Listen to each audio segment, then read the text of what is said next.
Hello दोस्तों, आज है day 41 of Bhagavad Gita series. तो चलिए शुरू करते हैं। श्लोक 47।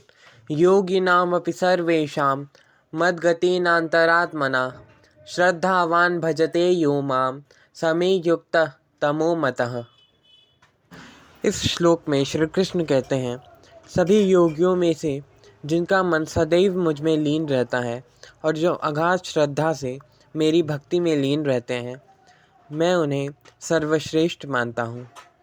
तो दोस्तों, हमारा चैप्टर 6 कंप्लीट हो चुका है और अब हम शुरू कर रहे हैं चैप्टर 7, जो कि है ज्ञान विज्ञान योग। तो चलिए शुरू करते हैं।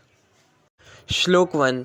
श्री भगवानुवाच मय्यासक्तमनः पार्थ योगं युञ्जन् मदाश्रयः असंशयं समग्रं मां यथा ज्ञास्यसि तच्छृणु। इस श्लोक में श्री कृष्ण कहते हैं, हे अर्जुन, अब यह सुनो कि भक्ति योग के अभ्यास द्वारा और मेरी शरण ग्रहण कर मन को केवल मुझ में अनुरक्त कर और संदेह मुक्त होकर तुम मुझे पूर्ण रूप से किस प्रकार जान सकते हो। श्लोक 2। ज्ञानम तेहम सविज्ञानमिदं वक्ष्याम्यशेषतः यज् ज्ञात्वा नेह भूयोन्यज् ज्ञातव्यम वशिष्यते। इस श्लोक में श्री कृष्ण कहते हैं, अब मैं तुम्हारे समक्ष उस ज्ञान और विज्ञान को पूर्णतः प्रकट करूँगा जिसको जान लेने पर इस संसार में तुम्हारे जानने के लिए और कुछ शेष नहीं रहेगा। श्लोक 3। मनुष्याणां सहस्रेषु कश्चिद्यततिसिद्धये यततामपि सिद्धानां कश्चिन्मां वेत्ति तत्वतः।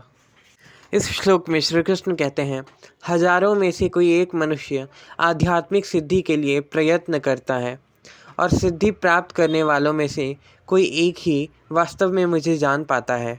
श्लोक 4। भूमिरापो नलो वायुः खम मनो बुद्धिरेव च अहंकार इतीयं से भिन्ना प्रकृतिरष्टधा।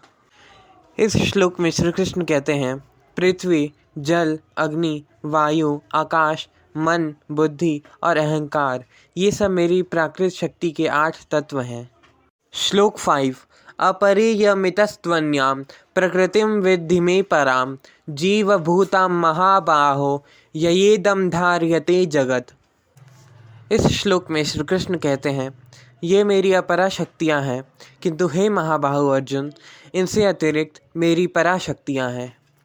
यह जीव शक्ति है जिसमें देहधारी आत्माएं सम्मिलित हैं, जो संसार में जीवन का आधार है। श्लोक 6। एतद्योनीनि भूतानि सर्वाणीति उपधारय अहं कृतस्नस्य जगतः प्रभवः प्रलयस्तथा। इस श्लोक में श्री कृष्ण कहते हैं, यह जान लो कि सभी प्राणी मेरी इन 2 शक्तियों द्वारा उत्पन्न होते हैं। मैं संपूर्ण सृष्टि का मूल कारण हूँ और ये पुनः मुझ में विलीन हो जाती हैं। तो दोस्तों, हमारे आज के 7 श्लोक यहीं पर समाप्त होते हैं और हमने डे 41 भी कंप्लीट कर लिया है। Thank you.